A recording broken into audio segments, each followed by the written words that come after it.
Pushpa 2 movie వేగంగా 1000 కోట్లు సంపాదించిన మూవీగా రికార్డు సృష్టించింది. అంతేకాదు మొదటి వారం అయిపోయిన తర్వాత కూడా తన కలెక్షన్ల వర్షాన్ని కురిపిస్తుంది. ఈ మూవీ సరికొత్త రికార్డుని సృష్టించింది. కేజీఎఫ్ 2, బాహుబలి 2, దంగల్, జవాన్, పఠాన్ లాంటి మూవీస్ లా లైఫ్ టైం రికార్డులన్నీ కూడా పుష్ప 2 మూవీ ఒకేసారి మింగేసింది. కానీ అందరికంటే ముందుగా పాన్ ఇండియా లెవెల్లో బాహుబలి 2 మూవీ 1000 కోట్లు సంపాదించింది. ఇండియన్ ఫిలిం ఇండస్ట్రీ 1000 సంవత్సరాల వరకు కూడా ఈ మూవీ యొక్క రికార్డులను కూడా గుర్తు చేసుకుంటుంది. దాని తర్వాత బాలీవుడ్ నుంచి దంగల్ మూవీ 1000 కోట్లు కలెక్షన్ చేసింది. ఆ మూవీ తర్వాత కన్నడ ఇండస్ట్రీ నుంచి కేజీఎఫ్ 2 మూవీ 1000 కోట్లు కలెక్షన్ చేసింది. అయితే ఈ 3 మూవీస్ కూడా తమ ఇండస్ట్రీలో ఒక బెంచ్ మార్క్ ని సెట్ చేశాయి. ఈ ఇండస్ట్రీస్ కంటే పెద్ద ఇండస్ట్రీస్ అయిన బాలీవుడ్ మరియు మాలీవుడ్ ఇప్పటి వరకు 1000 కోట్ల కలెక్షన్ దాటలేదు. 100 కోట్లు సంపాదించడం వీటికి ఇప్పటికీ ఒక కళ. కానీ చూస్తే మంచి సినిమాలన్నీ కూడా తమిళ ఇండస్ట్రీ నుంచి, మలయాళం ఇండస్ట్రీ నుంచి వచ్చాయి. ఇప్పటి వరకు ఒక్క మూవీ కూడా 1000 కోట్లు సంపాదించలేకపోయాయి. అయితే అసలు రహస్యం ఏమిటి? ఇవి 1000 కోట్లు ఎందుకు సంపాదించలేకపోతున్నాయి? అంతేకాదు ఈ ఇండస్ట్రీస్ నుంచి హైయెస్ట్ గ్రాసర్ మూవీస్ ల లిస్ట్ తీసి చూస్తే మొత్తం కలెక్షన్ 1425 కోట్లు మాత్రమే ఉంటుంది. అంత డబ్బుని కేవలం బాహుబలి మూవీ క్రాస్ చేసింది. హైయెస్ట్ గ్రాసర్ మూవీ చూస్తే మలయాళం ఇండస్ట్రీలో మంజుమల్ బాయ్స్ కేవలం 240 కోట్లు మాత్రమే కలెక్ట్ చేసింది. అది కూడా తెలుగులో ఎక్కువ కలెక్ట్ చేసింది. దీంతో మనకు అర్థమవుతుంది ఏమిటంటే 1000 కోట్లు కాదు 500 కోట్లు సంపాదించడం కూడా ఈ ఇండస్ట్రీస్ కి చాలా కష్టం. 100 కోట్లు దాటడం అనేది మలయాళం ఇండస్ట్రీకి ఒక కళ మాత్రమే. ఎందుకంటే ఇప్పటి వరకు ఒక్క మూవీ కూడా 300 కోట్లు దాటలేదు. 1000 కోట్ల మాట చాలా దూరం. మలయాళం ఇండస్ట్రీలో మంచి మూవీస్ తీయరు అంటే కాదు, ఇక్కడ కంటెంట్ కి కొదవ లేదు.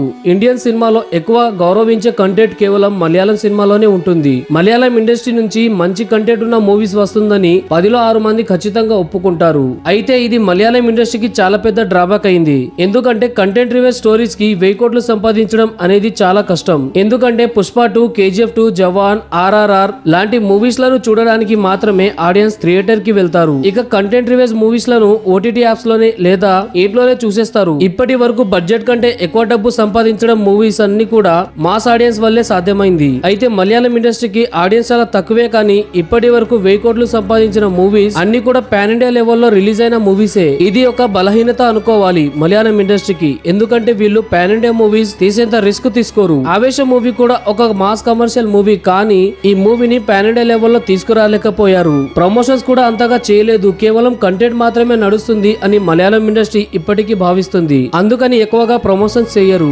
అయితే ఈ మూవీని కేవలం కొంతమంది మాత్రమే థియేటర్ లో చూసి ఉండవచ్చు. ఎందుకంటే ఈ మూవీని పాన్ ఇండియా లెవెల్లో రిలీజ్ చేద్దామని అనుకొని షూటింగ్ చేయలేదు. ఈ ఇండస్ట్రీ నుంచి పాన్ ఇండియా లెవెల్లో మూవీ వచ్చినా దాన్ని ప్రమోషన్ చేయలేకపోతారు. దీనికి అతిపెద్ద డ్రాబ్యాక్ ఏమిటంటే మూవీ యొక్క బడ్జెట్. మేకర్స్ కి ప్రొడ్యూసర్స్ ఇచ్చిన బడ్జెట్ లోనే సినిమా తీయాలని ఒత్తిడి పెడతారు. లేకపోతే అంతటితో ఆ మూవీ ఆగిపోతుంది. ఇది ఒక పెద్ద బలహీనత అనుకోవాలి. మలయాళం మూవీ యొక్క హై బడ్జెట్ మూవీ కేవలం 20 కోట్లలోనే అయిపోతుంది. మిన్నల్ మురళి లాంటి సూపర్ హీరో మూవీ కూడా కేవలం 2 కోట్లలోనే షూటింగ్ అయిపోయింది. ఇంతకంటే ఎక్కువ బడ్జెట్ పెట్టి తీసిన సినిమాలన్నీ కూడా బాక్సాఫీస్ వద్ద ఫెయిల్ అయ్యాయి. మిన్నల్ మురళి లాంటి మూవీని థియేటర్ లో అసలు రిలీజ్ చేయలేదు. ఈ మూవీని ఆడియన్స్ నెట్ఫ్లిక్స్ లో చూసి లాక్డౌన్ అయిన తర్వాత దీన్ని థియేటర్ లో రిలీజ్ చేస్తారు అని అనుకున్నారు. కానీ అది జరగలేదు. లేకపోతే మిన్నల్ మురళి మూవీ ఖచ్చితంగా 500 కోట్ల వరకు సంపాదించేది. ఇంతకంటే ఎక్కువ బడ్జెట్ తీసిన సినిమాలన్నీ కూడా బాక్సాఫీస్ వద్ద ఫెయిల్ అయ్యాయి. అయితే ఇప్పటి వరకు మలయాళం ఇండస్ట్రీ నుంచి వచ్చిన హైయెస్ట్ బడ్జెట్ మూవీ ఏదైతే ఉందో అది కేవలం 100 కోట్లు మాత్రమే. ఆ మూవీ పేరు మరాఖర్. ఇది మోహన్ లాల్ మూవీ. ఒకవేళ ఈ మూవీ కనుక హిట్ అయితే అప్పటి నుండి హై బడ్జెట్ మూవీస్ వచ్చేవి. అంతటితో హై బడ్జెట్ మూవీ తీయడం ఆపేశారు. 250 కోట్లు కలెక్ట్ చేసింది అంటే ఏ ప్రొడ్యూసర్ కూడా దానికి 300 కోట్లు పెట్టడానికి ముందుకు రారు. నిజం చెప్తే మీరు నమ్మరు, కానీ మలయాళం ఇండస్ట్రీకి చెందిన పెద్ద యాక్టర్స్ మమ్ముటి, మోహన్ లాల్, దుల్కర్ సల్మాన్, పృథ్వీరాజ్ సుకుమారన్ లాంటి యాక్టర్స్ మొదటి రోజు తమ సినిమా 10 కోట్లు సంపాదించడం అనేది పెద్ద గగనం అయిపోతుంది. ఆవేశం మూవీ మొదటి రోజు కేరళలో 3.5 కోట్లు సంపాదించింది. అలాగే మంజుమల్ బాయ్స్ కేరళలో 3.35 కోట్లు సంపాదించింది. మామూలుగా రిలీజ్ అయిన టర్బో మూవీ కేరళలో 6 కోట్లు సంపాదించింది. ఇలా లో బడ్జెట్ మూవీ తీసి 5 కోట్లు 6 కోట్లు కలెక్ట్ చేస్తూ ఉంటాయి.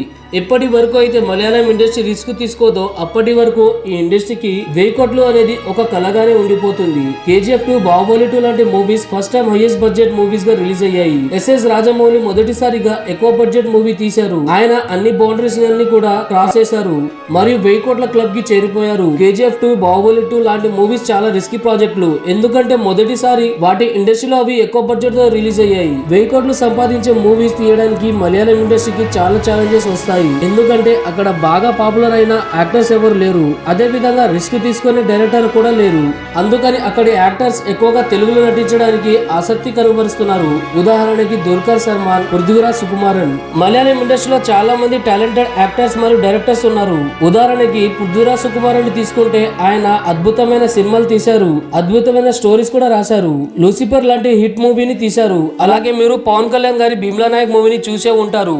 ఆ మూవీకి ఒరిజినల్ స్టోరీ రైటర్ మన పృథ్వీరాజ్ సుకుమారనే. ఆయన అయ్యప్పన్ కోషన్ అనే మూవీని తీశారు. ఆ మూవీకి రీమేక్ భీమ్లా నాయక్. ఆ మూవీ తెలుగులో ఎంత హిట్ అయిందో మనకు అందరికి తెలుసు.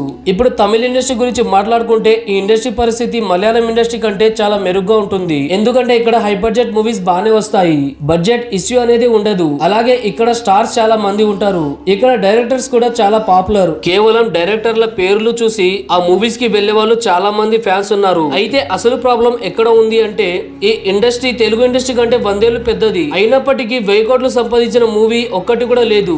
500 కోట్లు దాటిన మూవీ కేవలం రజనీకాంతే ఉంది, అది కూడా రోబో 2.0. అయితే ఇప్పటి వరకు ఈ మూవీ 650 కోట్లు సంపాదించింది. అలాగే రెండో మూవీ కూడా రజనీకాంత్ గారిదే, అది కూడా జైలర్. టాప్ 25 మూవీస్ లిస్టు తీస్తే అందులో హైయెస్ట్ కలెక్ట్ చేసిన మూవీస్ గా తలపతి విజయ్ మరియు రజనీకాంత్ గారి మూవీస్ ఉంటాయి. వీరిని వదిలేసి చియాన్ విక్రమ్, అజిత్ కుమార్ మరియు కమల్ హాసన్ గారి మూవీస్ ఉంటాయి.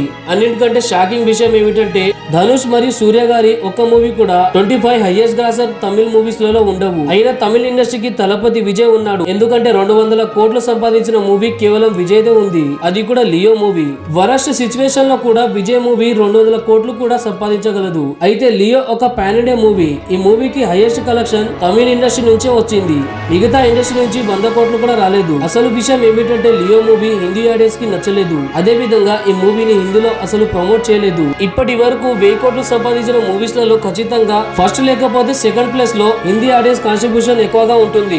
బాహుబలి 2, పఠాన్ 2, KGF 2, జవాన్, పుష్ప 2 మూవీస్ ల లిస్ట్ చూస్తే ఎక్కువ కలెక్షన్స్ హిందీ ఆడియన్స్ నుంచే వస్తుంది. ఇక్కడే మలయాళం ఇండస్ట్రీ, తమిళ ఇండస్ట్రీ ఫెయిల్ అవుతున్నాయి. కేవలం రోబో 2.0 మూవీ మాత్రమే ఇందులో ఎక్కువ ప్రమోషన్స్ చేసింది.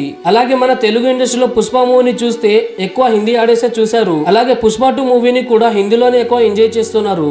అలాగే మలయాళం ఇండస్ట్రీ, తమిళ ఇండస్ట్రీ ఎక్కువగా ప్రమోషన్స్ అనేది చెయ్యవు. కేవలం రోబో 2.0 మూవీ మాత్రమే హిందీలో ఎక్కువగా ప్రమోషన్ చేసింది. కానీ PS1 తమిళనాడులో మంచిగా ఆడి హిట్ అయింది. PS1 మూవీని హిందీలో ఎక్కువగా ప్రమోట్ చేయలేదు, కానీ ఈ మూవీ తమిళనాడులో మంచిగా హిట్ అయింది.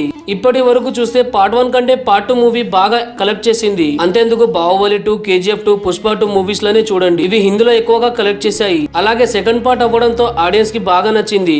దాని వల్ల ఈజీగా 1000 కోట్లు అనేవి దాటాయి. అయితే PS2 మూవీ హిందీలో ఎక్కువ కలెక్ట్ చేయలేకపోయింది. అంతేందుకు తమిళనాడులో కూడా ఈ మూవీ ఎక్కువ కలెక్ట్ చేయలేకపోయింది. PS1 మూవీ తమిళనాడులో 21 కోట్లు సంపాదిస్తే PS2 మూవీ హిందీలో 16 కోట్లు మాత్రమే సంపాదించింది. ఎందుకంటే ఈ మూవీని చూడడానికి ఎవరికి ఇంట్రెస్ట్ లేదు. ఎందుకంటే PS1 మూవీ చాలా వరకు హిందీ ఆడియన్స్ కి అసలు అర్థం కాలేదు. దాని వల్ల PS2 మూవీకి కనెక్ట్ అవ్వలేకపోయారు. తమిళ మూవీస్ లో ప్రాబ్లం ఏమిటంటే వీళ్ళు ఎక్కువగా హిందీ ఆడియన్స్ కి హుక్ చేయలేకపోతారు. ఎందుకంటే లియో మరియు విక్రమ్ లాంటి మూవీస్ మరియు జైలర్ లాంటి మూవీస్ హిందీలో ఎక్కువగా ఆడి ఉంటే 1000 కోట్లు ఈజీగా సంపాదించేవి. బాహుబలి మూవీ తర్వాత కేవలం రోబో 2.0 మూవీ మాత్రమే ఎక్కువగా కలెక్ట్ చేసింది. తమిళనాడులో రజనీకాంత్ మరియు విజయ్ తప్ప మిగతా వాళ్ళు ఎవరు కూడా హై బడ్జెట్ మూవీ తీయడానికి ముందుకు రారు. మరియు ప్రొడ్యూసర్స్ కూడా వేరే వారితో మూవీస్ తీయడానికి భయపడతారు.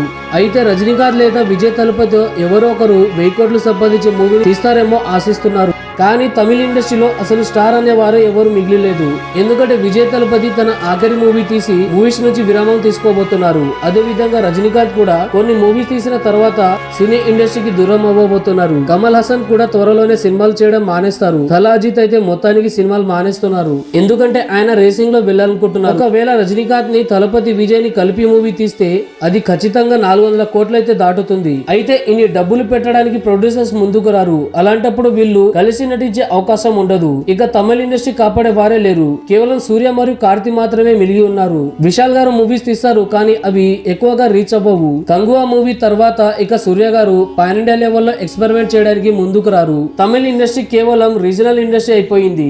ఈ కారణంగా మన తెలుగు మూవీస్ ని అక్కడ రిలీజ్ చేయకుండా చేస్తున్నారు. అదే విధంగా అక్కడి ఆడియన్స్ వాళ్ళు తెలుగు మూవీస్ ని ఎక్కువగా థియేటర్ లో చూడరు, కేవలం OTT లోనే చూస్తారు. మంచి సినిమాలను కేవలం తెలుగు ఇండస్ట్రీ మాత్రమే ముందుకు సపోర్ట్ చేస్తుంది. అదే విధంగా హిందీ ఆడియన్స్ కూడా ఎక్కువగా సపోర్ట్ చేస్తారు. కర్ణాటకలో, తమిళనాడులో మరియు కేరళలో మన తెలుగు మూవీస్ ని ఎక్కువ సపోర్ట్ చేయరు. అక్కడి హీరోస్ ల మూవీస్ లకి వాళ్ళు బాగా అలవాటైపోయారు. అదే విధంగా ఎక్కువగా ఓటీటీలో మూవీస్ చూసే అలవాటు వాళ్ళకు ఉంది. కంటెంట్ కి పెద్దన్న లాంటి మలయాళం ఇండస్ట్రీ కూడా 1000 కోట్లు సంపాదించే మూవీని తీయడం పెద్ద గగనమైపోతుంది. ఎందుకంటే మలయాళం ఇండస్ట్రీని విడిచిపెట్టి అక్కడి హీరోస్ మన తెలుగు మూవీస్ లలో నటిస్తూ తమ గుర్తింపుని పొందుతున్నారు. హిందీ ఆడియన్స్ కి ఎక్కువ మసాలా మూవీస్ కావాలి, కానీ మలయాళం ఇండస్ట్రీ, తమిళ ఇండస్ట్రీ అలాంటి మూవీస్ తీయలేకపోతారు. అయితే దీనిపై మీ అభిప్రాయం ఏమిటి కింద కామెంట్ చేయండి. అదే విధంగా మన ఛానల్ ని సబ్స్క్రైబ్ చేసుకోండి. Thank you friends, thank you for watching.